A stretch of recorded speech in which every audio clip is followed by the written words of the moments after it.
Hello everyone, back tuning into today's first video. Well, here we go again. We've got some long range for you. We took December off after the conclusion of the winter updates and winter forecast. I had December off, didn't do any long range. But here we are, we're in January now, so it's time to start doing some more long range for you. And the next season, of course, is rolling into view. Is spring. So yes, spring 2020-21 updates commence, and we'll be doing updates every Sunday right way through to the end of February. And then we get to the end of February, of course, we will release the GavsWeatherVids.com spring 2021 forecast. It will include 2 seasonal roundups for the spring as well. So we'll do the first one of those at the end of January, second one be at the end of February, before we release, of course, the spring forecast. So here we go again. We've had a month off, but we're back off and running with the long range stuff once again. We never stop at GavsWeatherVids, except in December when we come to the end of winter updates and we're all ready to flag out for a month. But I shall get on with the first spring update for you in a moment. Just to say that GavsWeatherVids Sunny Roundup will be coming up as the second video later on today. That will be sometime around or just after lunch. It's going to be quite an important announcement at the start of that, so make sure you have a watch of that and see what we're saying in the Sunny Roundup. And then we're going to be live streaming from 6 o'clock tonight, so I shall see you live at 6. Perhaps we'll discuss this spring update and whatnot, but I shall see you live at 6 o'clock. Thank you so much to Richard for the GavsWeatherVids Spring Updates 2021 GIF. That is lovely, isn't it? If that doesn't get you in the mood for spring and like the Easter Bunny and all of that sort of thing, I don't know what will. But that's a fantastic GIF. Very different to any GIF that Rich has done before. So thank you so much to Richard Shaw for the lovely spring 2021 updates GIF. And thank you to Shryan as well for helping to get all of the years together for this update. Thank you so much to Rich, and thank you so much to Shryan Brewer. So I suppose we better do this, really, haven't we? So let's move over to GavsWeatherVids.com then. So we're going to be looking at like the December CT. We're going to do a nice easy update to start us off and ease us in. So let's, this is CT page at GavsWeatherVids.com, of course. Entering temperature is the oldest and most reliable temperature record going all the way back to 1659, although of course the further back you go, the more unreliable it becomes. But if you scroll down through all of the years and the centuries and the decades, we can come down to 2020, and we can see that December, just there of course, we can see that December 2020 came out with a central temperature of 5.0. 5.0 was the final CT number for December 2020. And so very, very simply, this spring update starts us off is going to be looking at springs following December's with a CT range of 4.8 to 5.2, and that of course will place it'll place December 2020 right slap bang in the middle of that temperature range, of course. So here we go. The first spring following December with a CT range of 4.8 to 5.2 is the spring of 1848. This one is cold and wet with a deep trough of low pressure covering much of northern Western Europe. High pressure is within the northern latitude. So a cold and wet spring starts off in 1848. Our next spring following December CT range of 4.8 to 5.2 is 1852. This one is cold with northern blocking. So this one has a high latitude blocking with above average heights from Iceland up to Greenland. Below average heights of projection being pushed south. That's a cold spring, I think, with winds coming in from an east or northeast direction. Bear in mind, of course, spring is transitional, so that sort of pattern in March is going to deliver you a cold month, potentially a very cold month. That sort of pattern in May will probably deliver quite a pleasant month, although easterlies can be quite chilly on the eastern side of the country, close to the North Sea, of course. But yeah, transitional. So you do always have to bear that in mind about spring. But the weather that a certain pattern gives in March will give a very different pattern by the time you get through to the end of May. But overall, I think that'll probably be quite a cold spring, especially early on. The next spring, following the December CT range of 4.8 to 5.2, is 1855. This one looks unsettled, with again below average heights, low pressure across much of northwest Europe, high pressure pulled out into the middle of the Atlantic. Jet stream is doing something a little bit like that. The next spring will be 1859. So this one, again, looks quite unsettled, with below average heights this time to our east, some blocking up to the northwest. You expect winds to be generally coming in quite a coldish northerly direction with that one. Next up, we have 1881, so quite a long gap there from 1859 to 1881. This is a cold spring with high pressure up to the north, blocking to the north, trough low pressure over Scandinavia. Winds would be quite northerly with that when it follows on from a cold and snowy winter in 1880, 1881. The next spring is going to be 1890. This one looks very unsettled, low pressure across much of northern and western Europe, the jet stream digging south as well, so quite a cool spring. But I think the main thing about that one is probably quite a wet spring.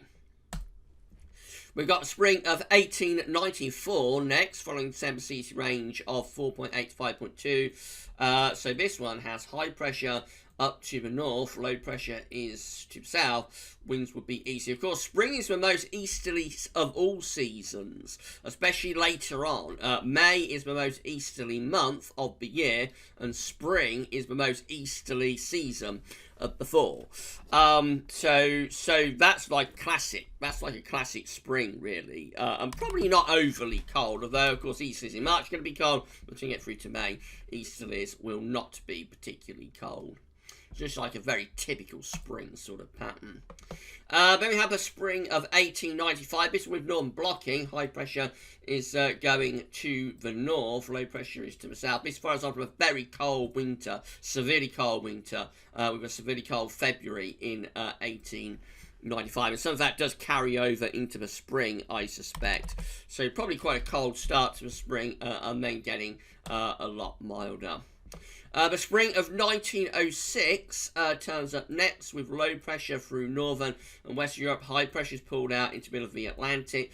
Jet stream is pushing down, northerly winds I should say, pushing down across the west of Europe. So that looks like it's quite a cold and unsettled spring in 1906. 1914 next, on the December CT range of 4.8 to 5.2. This one looks very wet, with lots of low pressure out to our west, and in come those westerly winds as well. So that's a mild and wet spring in 1914. Big gap then through to 1948. So this one is a warm and dry spring with lots of high pressure sitting across much of northern Europe actually. So just a big area of high pressure. Low pressure is pushed away back towards Greenland, Iceland. So that's quite a warm and dry spring, I would have thought, in 1948. Another big gap through to 1974. This one is a reasonably dry spring as well, I think, with high pressure up towards Scandinavia. Probably a lot of easterlies with that. It's not a particularly cold spring, relatively non-eventful. The spring of 1985 comes up next. This one has high pressure towards Greenland, and a trough of low pressure is across much of Western Europe. The jet stream is sent southwards as well. Of course, this follows on from a cold winter as well.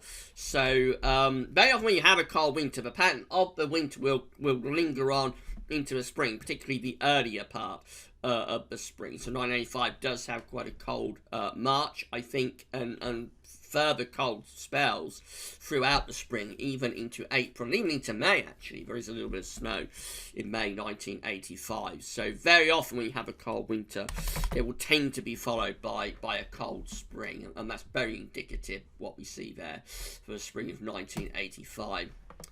Spring 1990 is much warmer. This one has low pressure and the jet stream pushed northwards, high pressure covering most of Western Europe. So that's a dry and a warm spring in 1990, setting up the pattern of a summer. Again, conversely, you're talking about cold winters, but conversely, when you have hot summers, very often the pattern of the hot summer will begin to emerge in the spring, actually, and that's an example of that.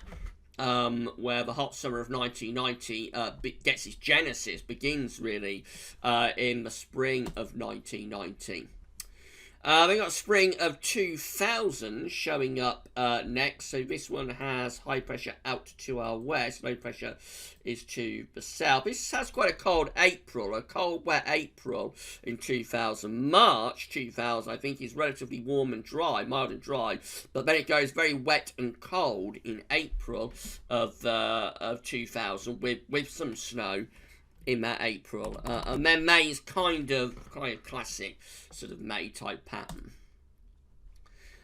We've got 2004 turning up next, following the same CT range of 4.3 to 5.2. So this one has high pressure up towards Scandinavia and over the country as well. This is a relatively dry and quite warm spring in 2004. Spring 2008 is a lot colder and wetter. This one with low pressure. No real trend yet, is there? I don't think, with these. Very variable. 2008 has a deep trough of low pressure through the spring across much of northern and western Europe. High pressure is up towards Greenland, and we bring in light winds from an east or even a northerly direction. That's a cold and wet spring, especially so from the second half of March to the middle of April. That's like a month-long period that is really quite cold and at times really quite wintry for spring, and that's from like the middle of March to the middle of April, and that 4-week period is actually really quite cold. May 2008 is very warm though, very warm and dry May in 2008. The spring of 2013 shows up next. This one has low pressure out to our west, but it's not a particularly unsettled spring. The thing with this is that it has a lot of northern blocking, and this is indicative of what happens in the March of 2008 and into early April, which is phenomenally cold, really cold. I mean, talked about 2008 from mid-March to mid-April being cold. It was, but mid-March to mid-April 2013 is extraordinarily cold, actually frozen up cold, with the ground frozen solid into April, which is highly unusual for that to happen. And loads of snow, of course, as well. The last truly, what you would say, quite severe spell of cold weather that we've had, I think, is other than the Beach from East, I suppose, but for a prolonged period. Beach from East only lasted a few days, so for a prolonged period, I think like March to April 2013 is our last sort of prolonged period of severely cold weather. And of course it gets milder then later on in the spring though, so the second half of April and most of May 2013 nowhere near as cold. It is quite a cold spring overall though, of course. Then we've got spring of 2015. This one is a warm and dry spring. Low pressure pushed away to the north, high pressure building across the west of Europe as well, bringing up southerly winds. So we have our summer really in spring 2015. The summer itself of 2015 is actually quite poor, but we have a lot of summer-like weather through the spring of 2015. And then we've got spring of 2018. Of course, this includes the beach from the east at the beginning of March, but overall this is actually quite a warm spring with high pressure to the east and low pressure to the west, and we will draw in like those warm southerly to southeasterly winds. So yeah, this contains like the coldest spring day on record on the first day of March 2018. It's the coldest March day and the coldest spring day on record, 1st of March 2018. And cold on and off through March 2018, but not indicative of the spring as a whole, because overall the spring of 2018 is actually quite a mild spring, quite a warm spring. And then lastly, the last time, of course, that we had a December CT range of 4.8 to 5.2 was December 2020. And so here's 2021, but we do not yet know what the reanalysis for the spring of 2021 will look like, but we will find out in due course. Right, so let's put all of that together then. This is how all Marches combined are looking following a December CT range of 4.8 to 5.2. So we have high pressure up towards Greenland and Iceland. Low pressure is across the west of Europe. And so you could envisage that these Marches could actually be quite cold on average, with a bit of blocking and some lower pressure to the south. All Aprils combined for a December CT range of 4.8 to 5.2, looking potentially a little bit drier and nowhere near as cold, with higher pressure perhaps across Western Europe. Lower pressure is up here. It's a weak signal, but I think the Aprils are probably on average favouring like a drier and a milder option. And then all Mays combined, following a December CT range of 4.8 to 5.2, looks like that. So high pressure to our north and northwest, low pressure to our south, and probably just a classic sort of easterly type May. As I say, May tends to be one of the the easterly most month of all months.